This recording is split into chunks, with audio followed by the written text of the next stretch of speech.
പെരുന്നാളും കഴിഞ്ഞ് ബിരിയാണി ചെമ്പും കഴുകി വെച്ചിട്ടായിരിക്കും നിങ്ങൾക്ക് എൻ്റെ വീഡിയോ കിട്ടുന്നത്. എന്നാലും സാരമില്ല, നിങ്ങൾ കാണണം കേട്ടോ.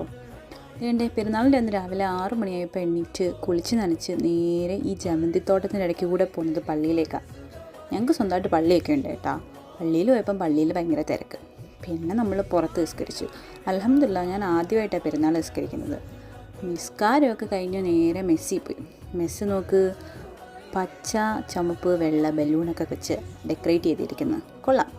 അവിടുന്ന് ചായയും എടുത്ത് ആ പയ്യന്മാർ കഴിക്കാൻ വെച്ച അവരുടെ പായസത്തിനകത്ത് നിന്ന് കുറച്ച് പായസം എടുത്ത് നേരെ റൂമിലേക്ക് വിട്ട്. പിന്നെ യൂഷ്വൽ പെരുന്നാൾ ഫോട്ടോഷൂട്ട്. സുന്ദരി ഫോസി, കൊള്ളാം, എനിക്കിഷ്ടപ്പെട്ടു. എന്നിട്ട് കയറി കിടന്നുറങ്ങി. ഒരു 2 മണിയൊക്കെ ആയപ്പോൾ പിന്നെ എണ്ണീറ്റ് ഒരുങ്ങി ബിരിയാണിയും കഴിച്ച് നേരെ ഡ്യൂട്ടിക്ക് വിട്ട്. അതുകൊണ്ട് ഇതാ ഞാൻ ഡ്യൂട്ടിക്ക് പോകുന്ന വഴി. ഈ വഴിയിലെ പൂക്കളം കൊള്ളാം. പിന്നെ ദേ നോക്ക്, ഇതുണ്ട്, ആ കാണുന്നതാണ് ഈന്തപ്പഴ മരം. ക്ലിയർ അല്ലല്ലേ? നെക്സ്റ്റ് ഞാൻ നല്ല ക്ലിയർ ആയിട്ട് വീഡിയോ എടുത്ത് കാണിച്ചു തരാം. എന്നിട്ട് ഡ്യൂട്ടിക്ക് പോയി. ഡ്യൂട്ടിയിൽ ഭയങ്കര തിരക്കായിരുന്നു. കഴിഞ്ഞപ്പം 12:30 കഴിഞ്ഞു.